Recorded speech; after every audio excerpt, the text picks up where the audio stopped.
Welcome to this week's episode of Devil's Trap Podcast. I'm Diana. And I'm Liz. And we're going to talk season 12, episode 9, First Blood. First Blood. Yeah. So, Liz, what have you been up to? Oh, guess what, guys? It's still winter.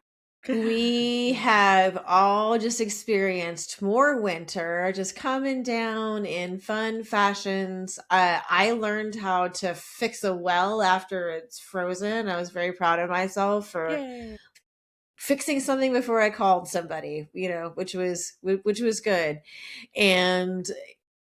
And beyond that, it was really sad to report that Charlotte the Spider, well, actually, I'm not. She's resurrected herself. So Charlotte the Spider, we weren't sure if she passed away or she just got really cold and still.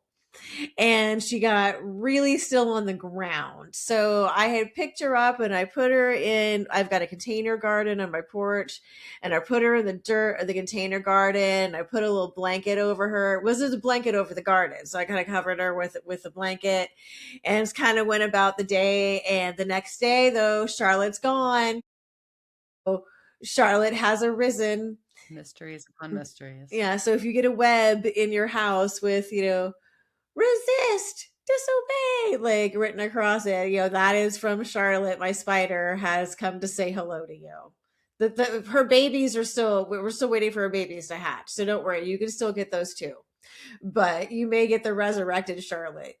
So how are things in your land, Diana? I live in what they call Dalaska now. I joke. That's what everybody's called, like the little cute, like we're in Dalaska, because Dallas is iced over and has been for days and days and days. So everybody's stuck at home. Everybody's stuck at home because of thick layers of ice and sub-freezing temperatures for days. That's where I'm at. I'm not insane yet, but Not quite yet. I'm just normal levels. So it's fine. But at some point, I will need to leave my home because I'm not good at this. Well, at some point, it is Texas and it will melt. I know. It just seems like a lot. Every day they're like, oh, it's going to melt tomorrow. And they're like, never mind. Everything's closed again. No, tomorrow. No, everything's closed again. So yeah. That's my world. But no, it should be melting soon. And I will be greatly relieved by this. And yeah, I mean, Albus does not like to go out to go potty on the ice and snow. That's what we've learned. He's kind of a princess. That's okay. Some dogs are special and you just need to get them a little trail. Yeah, we're going to have to make a little trail next time. Right now, we're just perfectly fine with him peeing wherever he wants as long as he goes outside. Oh my God. Yeah, I'm not even going to correct you that's the sidewalk and not the grass. You can't tell anyways, so go for it. Yeah, I have poured hot water on my driveway more times than I ever have in my life before. But when you just have a little bit of ice that won't go away and you really need to like get to step in, it's like, okay, I'm just going to boil some water and throw that on here. Okay, that works. Yeah, I've seen a bunch of tricks that we'll do next time for to help resolve faster some of these issues. But yeah, so no, we're just bundled up here. Very cool. Yeah, and there's no news in the SPN land. Benson did bring up Jared's broken leg on a panel, but during a Q&A. But again, no explanation, no solution why. So Padalecki, come on the show, tell us what you did to your leg. Because I know what it is. I know what you did. Come on and confirm it. All right.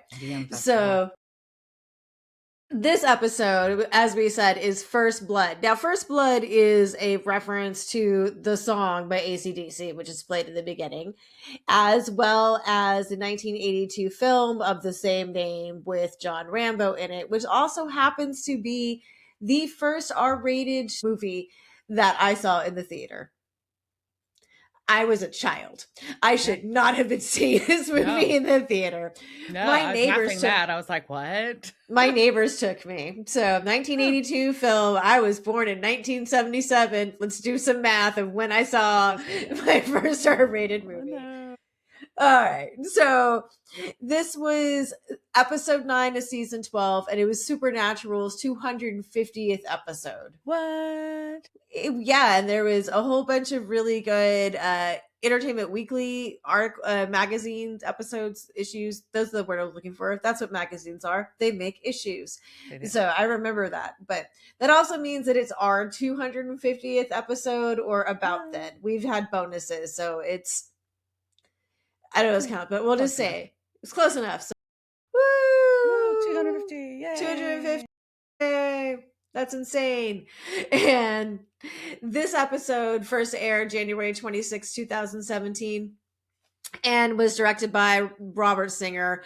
And this season he did episode 3 of The Foundry, and this was written by Andrew Dabb, who was co-showrunner this season with Robert Singer. And so as such, he wrote the season opener, Keep Calm and Carry On. So it's the last time we saw him write, but they've both been showrunners this whole season. Much of this we can blame on them. Fun. No, we can thank them for it. We can thank them for the joys that the season 12 brings us. And because we're not on Netflix anymore and we're watching this on Peacock or other streaming things, we can finally get The Road So Far back. That's not cut out anymore. Right. And we get that with the AC/DC song, First Blood. Mm-hmm. Not to step on Diana's toes there. No, you got me. It's fine. It's fine. It's a recap, so it's fine. And it's hiding with a name. Yeah. So... yeah, and so our road so far, we get the family that hunts. We've got men of letters torturing Sam, eliminating the Winchesters, Mary's problems, Billy the Reaper, what dies stay dead, times the guys died, Lucifer and the president, a Nephilim is coming to be, the boys being arrested for an assassination tip. They just shoved it seems like 12 seasons into that little thing. But but that's really, most of that happened this season. A lot has happened in the last 9 episodes. Wild. Isn't it though? Yeah. And so we go to Mulroney's diner, and Mary's there, and Cass calls her. And this is the diner, if you don't recognize it, that John and Mary had their first date in. Yeah, and Cass, she's in Lawrence, Kansas, right. And he's like, "Hey, I need you to meet me at the bunker." And she's like, "Okay, well, WTF, but okay." So we cut to the FBI Black Ops secret government facility. Secret Service Black Ops. Well, because it was a Secret Service, but now we've just invited multiple military agencies and I don't know. I don't know. It's very confusing. It's some Black Ops site, and we see a really fun kind of scroll over of a bunch of files and mugshots of Sam and Dean Winchester. And our Secret Service agent Rick is reporting that Sam and Dean tried to kill the president, and they don't know why. So he's like, "What do we know?" And Liz has the great list of what the Secret Service does know. Yeah, because they do. They're just they know a lot about them. They were born in Lawrence to Mary and John Winchester, deceased. FBI started investigating them in 2007 for assault, murder, multiple accounts of desecrating a corpse, but not the same corpse, different corpses. And they made the FBI's most wanted list in 2011, but they died in a shootout in Iowa. But at least that's what their file said. Well, what really was in that file? So we're going to have a quiz right now where I'm going to ask Diana, and obviously you at home, wherever you're at, can play along. And we're going to talk about all the time the boys have been arrested. Uh-oh. Which is a lot. It's a lot. So in going into that spirit, so number 1, who was the first to be arrested on the show? Was it Sam or was it Dean? I want to say Sam. Well, that would be wrong. Okay. It was Dean, and it was actually in the pilot. It was in episode 1. Right. And that's where Dean was arrested for impersonating a U.S. Marshal and using fake credit cards. So I know, but that was all the way back in the first episode. But this is question number 2. How did Dean escape that arrest? And I'm going to give you some multiple choice. Mm-hmm. A, he picked the lock on his handcuffs with a paperclip. B, Sam called in a fake 911 call. C, the sheriff was possessed and died. Or D, John bailed him out. I thought it was the 911 call on that one. He did. B is right. He also picked the lock on his handcuffs with a paperclip. That would have been an acceptable answer. John would never bail them out of jail. What are you thinking? He's a horrible father. Why would people do that? Don't call him from jail. Don't call that's not the one you call. All right. So question number 3. Also in that first season, episode 7, Hookman. Sam and Dean get arrested by the sheriff while hunting. Why does the sheriff release them? A. Sam talked their way out using stuff he learned in law school. B. Dean talked their way out saying Sam was a pledge. C. The sheriff was possessed and died. Or D. The sheriff gets to talk and now believes in the supernatural. I can't remember. Oh my gosh, my memory's terrible. I'm gonna go with very far back. I know. I'm gonna go A. It actually was B. Dean talked their way out saying that Sam was a pledge. He was a dumbass pledge. Okay, moving forward to season 2. So, number 4, in Baltimore, in season 2, episode 7, The Usual Suspects. This is when they're arrested and Dean gets penned with the murders in St. Louis. Now, why did they get let go this time? Was it because A, the jail blew up? B, the detective was a demon and died? C, the detective got the talk and now believes in the supernatural? Or D, it was all a dream? I'm gonna go B. It was C. The detective got the talk and now believes in the supernatural. Detective Diana Ballard shoots her former partner, and Sam and Dean go out for pea soup. That is what happened in that one. All right, question number 5. Season 3, episode 12, Jess and Bello. The boys are arrested after Bella tips off the FBI. How did they get out this time? A. The jail blew up. B. The federal agent was a demon and died. C. The federal agent got the talk and now believes in the supernatural. Or D. They fake died. B. No, it was the federal agent got the talk and now believes in the supernatural. And also they fake died. And I think that jail axle blew up. Possibly, but after they were out of it. Everything so that one. I think, yeah, but the federal agent was not a demon. He did not die. I'm just waiting for that one because I know that's one of them. Okay, number 6. In season 5, episode 15, the boys are arrested by none other than Sheriff Jody Mills. She arrested them for attacking a citizen of her town, even though he was A, a vampire, B, a werewolf, C, supposed to be dead, or D, a shapeshifter. Shit, what was her first one?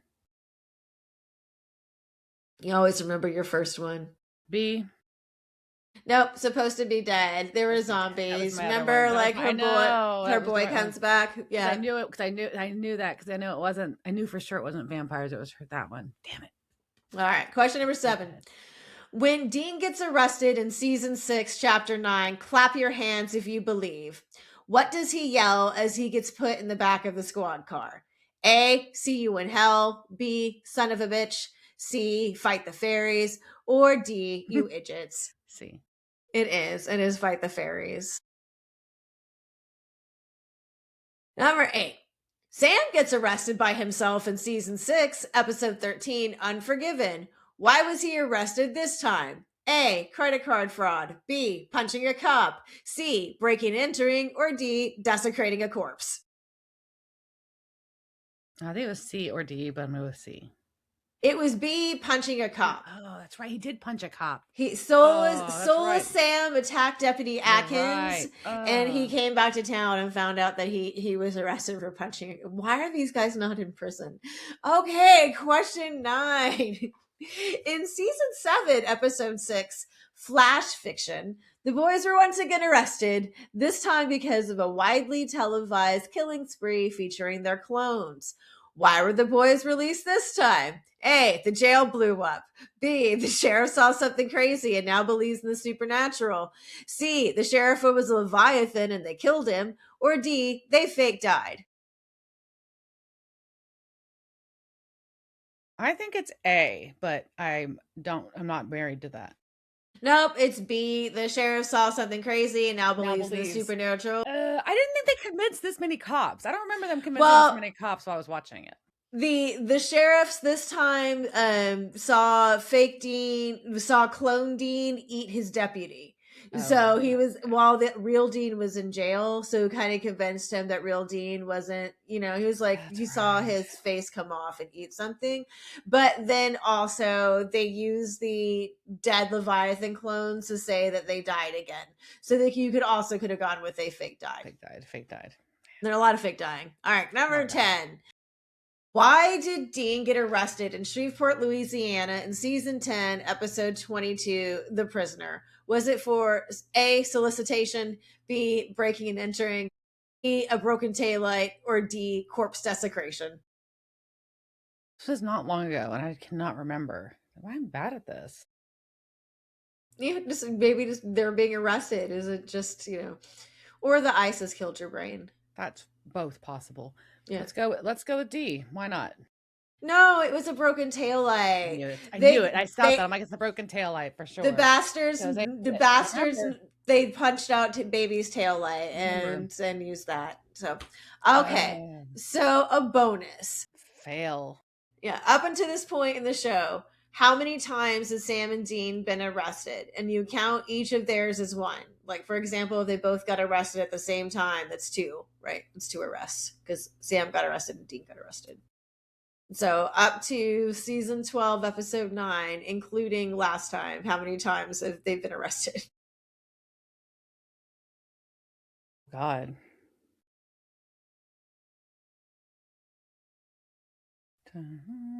Let's go with 20. It's close. It was 23 times. For the most of the times, it was both of them. Only once was it just Sam. All the other times it was alone. There was 4 times that Dean got arrested without Sam. And this would also, I would assume that there have been previous arrests that were not on The show. that were not on the show that Dean had before then. I'm sure. So at least up until season 12, and that's not necessarily going to jail. That was arrested. So, Right. and hopefully, I would say, hopefully, like Miranda rights read, not necessarily incarcerated, but still, wow, y'all got some privilege. Should not be Yeah, in that's prison something, right right? now. Ooh. Okay, so Hunter privilege, is that what we're gonna call it? they're hunter privilege. I Like, just exercise. convince how many, like half of these of the cops. Half of these cops to let them go. Well, I mean, it's really hard. Like once you see, a deputy's face get That eaten, changes a lot. it kind of changes a lot. It does. It does. Changes things a lot then, for sure. Whew, well, I bombed. Sorry. I was It's okay. I mean, unprepared. it happens to all of us, and it was pretty hard for you to know what that quiz was going to be. I couldn't have even studied for that. Yeah, no. Not effectively. All right. So going back to where we are at. So they know all these things about the boys, but they don't know where Kelly is. No, and they don't even know she's alive, much less know where she is. But Rick makes it clear that they are keeping this very quiet. The only people that know about it are him, the two of them, the arresting agency, and the president. And apparently, the president is completely missing memory for 3 days, and they think that he might have been drugged. So they're doing a talk screen. He was possessed by the devil. Anyways, and we get to see Sam and Dean in their very sad cells. In their sad selves. And the secret, so at this point, I was still kind of calling the Secret Service guy and the intel guy. But so Rick wants to shoot the boys. Camp just was like, dude, we can't do that. We need to know, like, what if they're like not working alone? Like, what if they're working with like Arian? Yeah, blah, blah, and so. Right. And so they could be the tip of the iceberg. So we need to question them. We need to find out. And so he goes and visits Dean, and he offers him coffee or water or chocolate bar. And Dean just sits quietly. And Camp's like, oh, I guess you don't like cops. And he does the exact same thing to Sam, doing his little like, oh, okay, I'm going to question you. And then he talks about how, like, we hear Camp talking. Basically, he's seen all kinds of torture.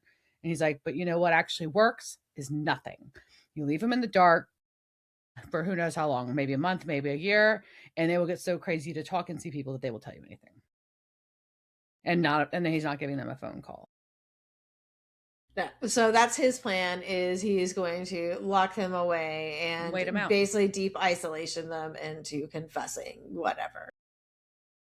So we cut to Mick at a typewriter, and he is doing his report in and filing an update that they have attempted to make inroads with the American hunters, but have had trouble. And what's playing in the background? You missed that? The specials Um, Ghost Town was playing. oh, I missed that. Okay. I will always notice the specials. It's this, I like, that's things that I will have in me, like the ska. What is it? Oh, a ska song.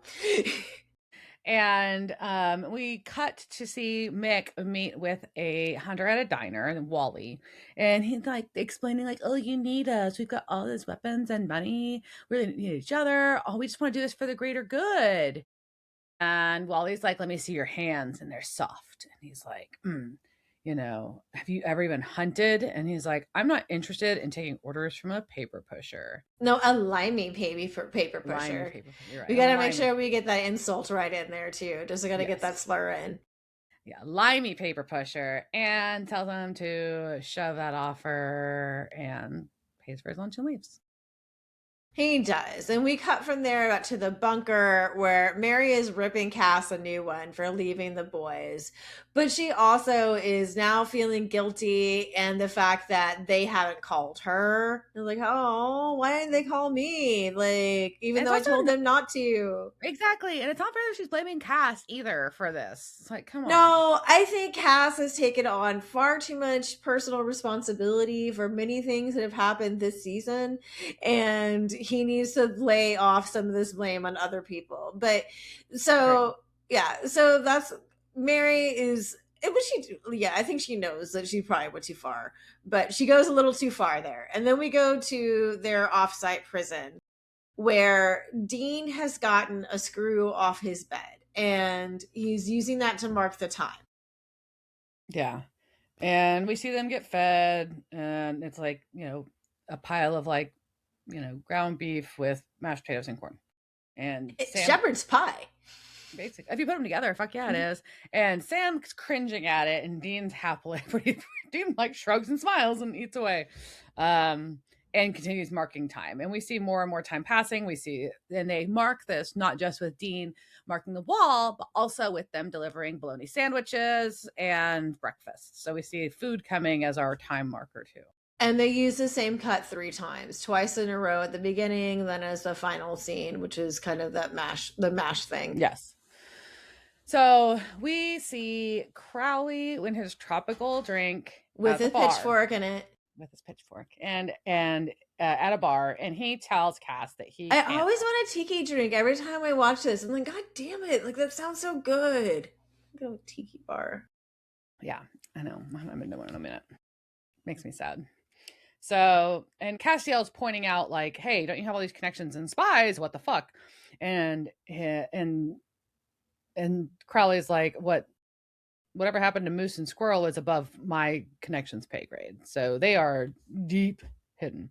And Castiel wants Crowley to care, but Crowley doesn't really care.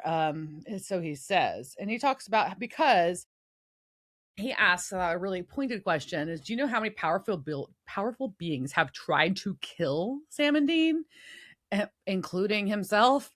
He's like, "It," and then he makes a herpes joke. But basically, the whole concept is that they always come back with a trail of bodies in their wake. He's got. He's like, basically, he's betting on the Winchesters in this scene. To be fair, yeah. Yeah. So, and he leaves after quoting, "I pity the fool." Yes, and the immortal words of Lawrence Turow, Yeah. Mr. T. So, we cut to Mary reading John's journal in the kitchen of the bunker, and here's a phone ringing. So she goes searching for a phone because she can hear it ringing, but she doesn't know whose phone or where it is. And she finds it in Dean's desk drawer and answers it, and it's Alicia, Ace's kid, as I call it, the hot witch twin. Yeah, and she adapted that identity quickly. Like, didn't you just learn that you were Asa's child like a month ago? I'm not sure that's what I would lead with. Like hot witch, like I'd be like sexy witch, like like that. There are a lot of things I would go, but she went with Asa's kid already. Mhm. Well, I mean, it's a fast identifier. Maybe they know a lot of Hot Witch twins. Who knows? Who But knows? either way, she's working a case in Louisiana with her brother, and there's a pack of werewolves, and there's just a bunch of them, and they could really use some help. And so, yeah, Mary stares at a photo of her and Dean from when Dean was a little boy, and then agrees. Basically, you can tell she's going to go help Alicia. Of course she is. Yeah. So back at our prison offsite, time is passing really slowly for them. Sam is exercising. They get electric razors.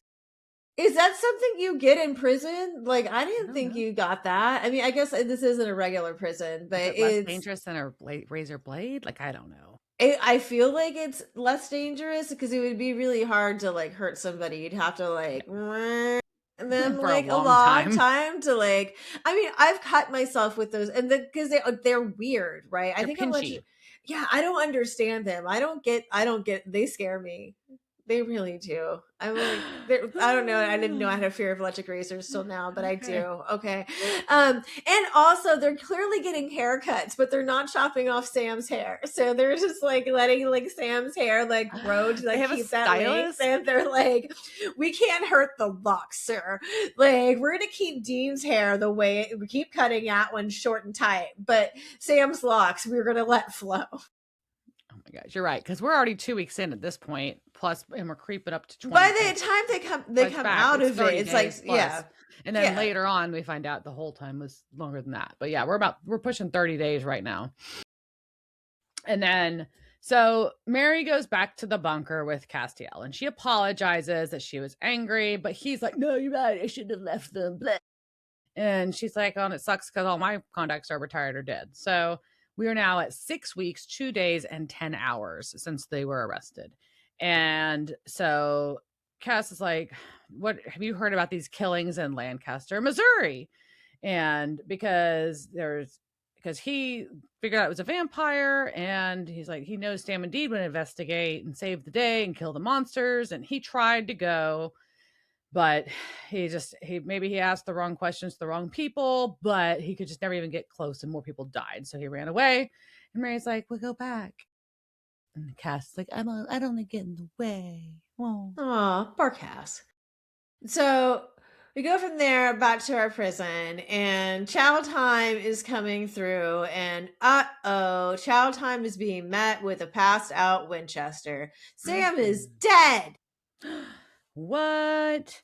And so the guard goes and gets help. And so Rick and Camp like run in there. And I'm just like, wait, are they just like on site all the time? Is this where their office is? Are they just hanging out? I think they've moved his because like what happens if the Winchesters need to talk, talking. right? Like they gotta be there. So and they're probably playing Call of Duty down there. So they come in and they've got a morgue in this place too. Yeah. So Sam and Dean are dead, get taken to the morgue, and the coroner is very confused how they both died. At the Poor same time. guy in the I don't even think he's a coroner. I think he's an intern in a lab coat. That is what I think is happening. This poor goddamn intern. That is just he's having the worst goddamn day possible, and he doesn't even know it yet, right? Like, and he's just like, how did they die on the same day? Like, I'm just gonna run the fuck away from this. Well, and Rick's pissed that they died, that they sat around, and that because Camp wanted to wait them out. And Camp's like, well, you wanted them dead anyways. And he's like, no, I wanted them punished. I wanted to look Dean in the eye and feel it. Ugh. Why? And then I like that Camp calls him out for being totally mentally normal. What's your damage, Rick? Like, what the fuck did Dean Winchester do to you? Like, I'm pretty sure Dean Winchester didn't do jack shit to you. Like, you maybe think that he tried to assassinate a president, but you don't even have proof of that. Like, you just, like, found him, like, in a place, I granted, like, you think he desecrated a corpse, but, like, it looks super sus. I'm gonna give him that, but yeah. But, I mean, to the point of, like, this hatred, it's bizarre. So they go and they leave the bodies sitting on the table, and they've got those things under their neck that look really good for spinal alignment. Well, we see that Mary has left Castiel a voicemail letting him know that she took care of the issue in Missouri. So now we know Mary's gone out on 2 hunts helping out Sam and Dean or their friends since this period of 6 weeks, which is interesting. Yeah. So in the morgue, Dean gasps and awakes, and Sam is already They're not dead. Huzzah! And the coroner comes in, and they grab him, and they're trying to question him, find out where they are. And he tells them that they blindfold him to go to work. Yeah, see, he can't be a coroner. Why would they have a coroner there? Like, he's got to be something else. He's like not even like he's some like fucking dude. Like, he's an intern that's in marketing, and they're like, go work in the morgue because we've got dead guys there, and they don't have anyone else to work in the morgue. So like, put a lab coat on. In marketing at the secret ops site. Yes. But yeah, so apparently this place isn't supposed to exist, is what they are told. And so we see Sam and Dean sneak out of the morgue area where there's a bunch of restricted access and no trespass signs, and they are outside the building. And somehow Dean has stolen a phone, and so he has a phone. He's stolen Labcoat's phone. So Labcoat now also has no phone. So poor dude, man. Like, so not only does he have to get blindfolded every day he comes to work, he gets shoved in this morgue job with these dead bodies that aren't staying dead. At least he didn't cut into them yet, right? Ugh. Yeah, and now he doesn't have his fucking phone. Like, we don't know how far he was on Candy Crush. Like, he could have been getting like pretty far up, and now he's got no fucking phone. Way to go, Dean Winchester. All right, so they try and call Cass, and it of course is going to voicemail. Yeah, but while Dean is repeatedly calling Cass, Sam sees there's a supply company truck, finds a map, and suggests they take it. Who has a map? But either way, they've got a paper map in this truck. And finally, Castiel answers. And he's like, what? Because it says unknown caller. Dean's like, hey, buddy, long time. And Sam, in this very quick time, is able to triangulate their location based on local topography. That map, that mountain looks like a boob. And they are in the Rocky Mountain National Forest, and Cass should drive towards that just drive forest, and then just drive up and down the highway there. Just drive up and down the highway, Cass. Just you'll find us. We'll just be up and down. Like, just go down this highway in a national park. That's all. Small highway. It's cool. We'll be waving. And then they throw the phone in the truck, and they leave it. So he's gonna get his phone back. Well, if he finds it. We also know something's going on because Sam asks if he told him, and Dean says no. So we know that like something has happened that we're not like we know it. We know somebody did something stupid because they were dead and now they're not dead. So we know someone did something, but they just won't tell us what. Yes. And so Mary is killing vampires and has a very bloody machete, and she finishes. And so she's walking to her car, and Cass calls and fills her in on the fact that they need to go to this park. And then back at the Black Ops site, Rick and Camp go into the morgue and see these empty gurneys, and they're like WTF. But they hear, what are the body lockers? Is that what those are called? I don't know. Anyways, our coroner the holes in the morgue, the giant body file drawers. Yeah, those things. That's where our coroner's been stored. And poor intern is just in there, and so, and he's just like, "Do you know that they locked me in here? Like, after you blindfolded me today, like now I got locked in a fucking morgue drawer. I quit. Stole my phone." Someone stole my phone. I was in here, like I was locked in a drawer without a phone. Like I couldn't even like do anything in here. Nothing to do but sit here on the phone. And anyway, so that happens. Camo's truck pulls up, and a camo truck pulls up, and camo guys pal out. Yeah, and Camp is pissed because he's like, I checked their fucking pulses. And Rick's like, what if they had help? I don't care if he's like, I don't know if they had help or if they did a kung fu slow your heart crap, but they're out there and we're gonna do this my way. So he tells everybody, hey, these guys out there are fucking killers. If you see them, shoot them.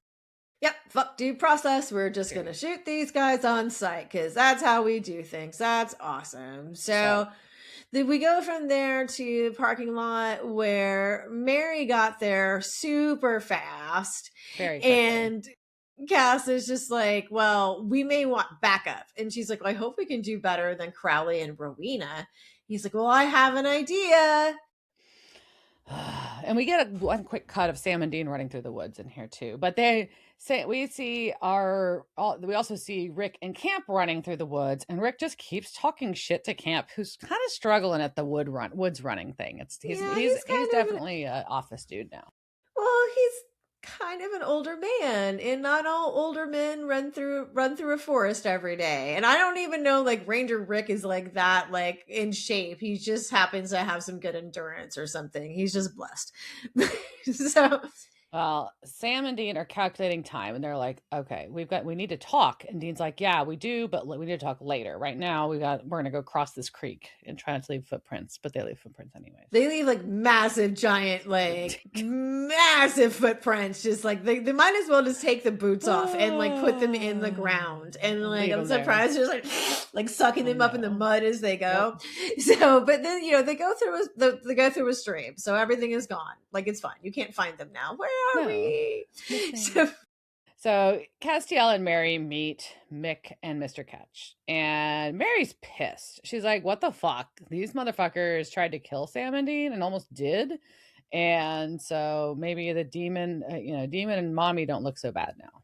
But Cass is like, no, they helped us out when we were dealing with Lucifer. Mick and Mr. Ketcher, wait, y'all actually that's what happened in Indianapolis? Y'all actually took on the devil and won?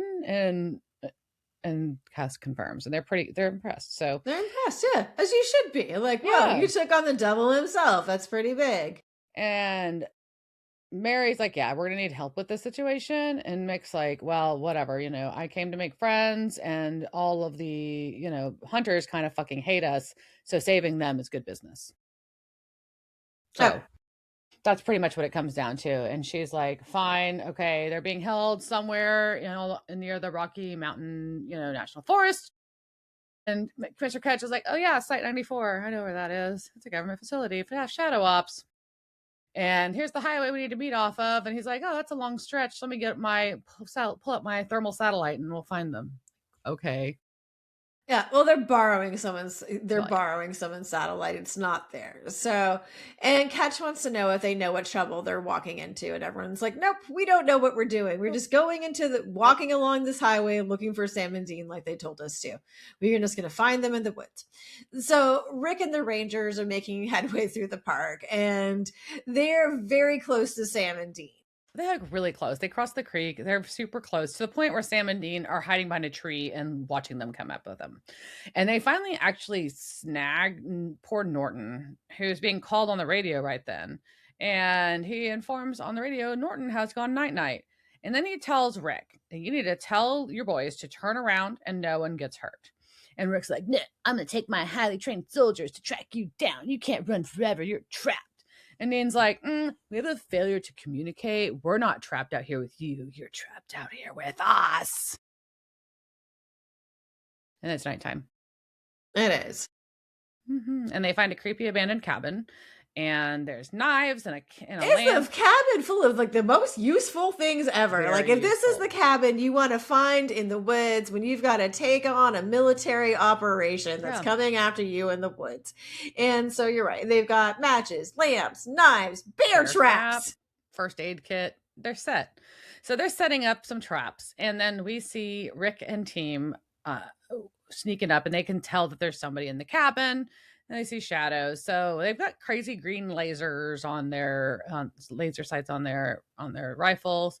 And one enters the cabin, and there is gunfire from under the floor. Oh, that's upsetting. Anyways, and as that's happening, Dean takes one down outside, and anyways, it's Sam's under the floor. He's able to like pop up and use a section of floor to block gunfire. Dean's getting a second one that was looking for the first one. It's chaos. And it's Home Alone. It's a lot. Yes, it is it was a much more violent Home It's the Alone. adult version of Home Alone.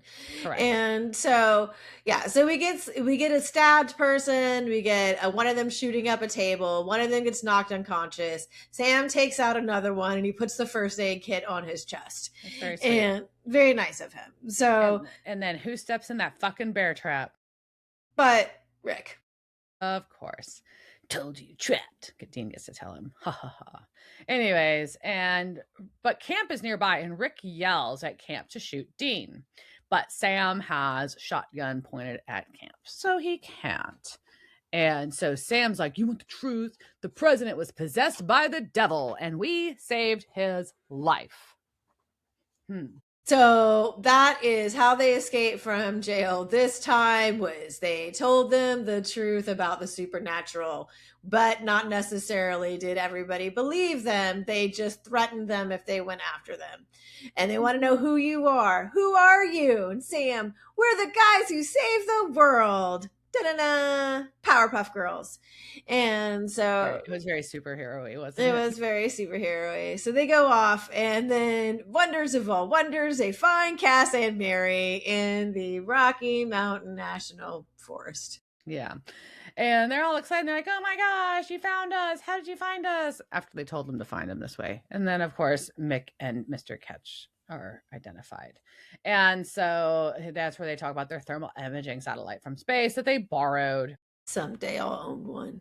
I'm sorry, what? I'm sorry. I just went off to my fantasy where I hijack a satellite. It happens every once in a while.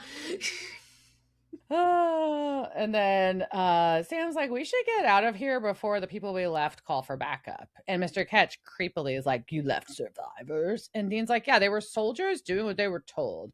Mr. Ketch like, "Unprofessional." And Sam and Dean are like, "Fuck this, we're fucking out, man." And so Mary's gonna drive Sam, Dean, and Cass as they start departing. When, as we all know, that now Mr. Ketch and Mick are going to go kill a bunch of people. It's fairly gross. As they're driving, they cross a bridge and the car loses power. And Sam's like, "It's time." I'm doing voices tonight. I don't know why. I'm into it though. I'm gonna stick with it. And they get out of the car, and guess who's there? You've been stuck in the house too long. This is what happens. You should hear the songs I sing to my dog. It's getting unhinged. But so they get out of the car, and Billy's there because duh, we had to know something was up if they died and they came back, that Billy was going to be involved, and it was not going to be good. Not going to be good. And it's not good. And of course, she's all cool. And she's like, "Sup." So cool. And Dean has to explain the only way to get out of there was to get out by not breathing. So he called Billy. Yep. And so they made a deal that they were going to get to come back for one more time, but at midnight, a Winchester would have to die permanently, or quote, go bye-bye permanently. So Dean's like, "Well, we were already dead, locked in those cells with nothing." And he said, referenced how bad that was. So this was the only way that one of them gets to keep fighting. And Cass is like, "You don't have to do this." And Billy's like, "Yeah, you do. They made a blood pact. And who's it gonna be?" And Mary's like, and if you make a pact, it's bound in blood, and if you break that, there are cosmic consequences. Billy says, if you break that, there are cosmic consequences. But Mary, and so they say that, and then Mary is like, "You know what? It's fine. I'll do it. And I'm going to put a gun to my head." And it's very upsetting. It's very upsetting. Very upsetting. Everybody's crying. She's crying and saying, "I love you," and pointing a gun at her head. It's upsetting for everybody. And then Castiel stabs Billy from behind. "What did you do, Castiel? What did you do?" And then he makes a very sweet speech that the world needs every last Winchester and he won't let them sacrifice themselves. They mean too much. And he broke their stupid deal, and you're welcome. Yeah, that's a very sweet speech. It's a little distressing. This whole scene's distressing. Yeah. So that just happened. So we're going to leave them and go back to Mick typing away on his magic typewriter. Yes. And he's like, "Okay, the Winchesters are back for better or worse. They left loose ends, but that's what Mr. Ketch is for." And yeah, so we know that Camp and Rick are dead with their throats slit. We see that in the camera scene. It's very gross. And that everyone who knew about Sam and Dean's tied to the assassination accusations have also been killed, like it never even happened. Even Lab Coat. So fucking Lab Coat fucking dies. That's sad. It's poor man. He had the worst. I feel so bad for him. He had the worst day ever. He really did. So, but he's got good news about American hunters, and they're talking about. We cut to Mick talking about the world of hunters and and monsters to Mary, who's listening very closely about his proposal for a better world. And she's falling for it. Mary, anytime someone's giving you a speech and they say things, they either say that you're chosen or it's a new world, you're in a cult, you need to run. Correct. So, all right, let's talk about some of the people that were in this. Yeah. So first up, we'll talk about Camp, played by Norman Browning. He passed away in 2024, and this was his last acting credit on his IMDb. So rest in peace. But he was Hockney in Watchers, which is an 80s film that was pretty big. He's been in episodes of MacGyver, a bunch of other shows, and was Buck in Air Bud. Our coroner, aka Lab Coat, was played by Donald Hang. He's been in episodes of Minority Report, Arrow, Van Helsing, Ghost Wars, Flash, Virgin River, Good Doctor, and Tracker. He was Sean in The Art of Dancing in the Rain. He's a reoccurring character in Kung Fu. Played an engineer in Tron Ares, the newer one. And Wally, our briefly met hunter, was played by Donovan Stinson. He actually does a lot of mocap actor work, so motion capture actor work. Yeah, it's kind of interesting. But he's been in episodes of, outside of that, he's appeared in episodes of Lucifer, Ghost Wars. He's the X Games announcer in Fantastic Four. He's a heckler in the movie Hot Rod. Ted in Reaper for over 30 episodes, and he's AD Dan in the series Unreal for 28 episodes. Very good. So what did you think? I mean, it was a very I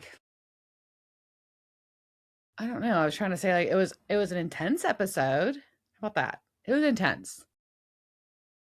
It wasn't there was there wasn't anything super. I guess people die and come back to life is supernatural, but that's about it. So there's monsters. There's no monster of the week. Yeah, at all. But I think it really drove the plot forward. I think it opens up a lot of questions about the relationship that's building with Mary and the boys and with Cass. And then also what's happening with the Men of Letters, because now they've let them in twice, which is concerning because I don't trust those motherfuckers. And then, but I'm glad the government thing's over, I hope. Yeah, I mean, that storyline was stressful. I guess we gotta find Kelly still and her baby, but other than that, yeah, we still have that part. But they made it very specific that these were the only people that knew about it, so they wouldn't have this loose end hanging there. And so yes, that can be over, and the guys can go back to having really weird FBI files that people just. I mean, people would be studying the fucking Winchester files if they were really existed. They would be in crime classes. How are they not on more watch lists? I guess they were dead. They've died a bunch of times. So I forget which last time they were dying from. I can look it up, but I think it was the Leviathan was the last time they died. Yeah, it's still super weird. Yeah, no, they should be the fact that Winchester's not in prison. Winchester should be in prison, and that's good for you guys that you're not. And yeah, I think on that note, yeah, cheers, bitch. Cheers, jerk.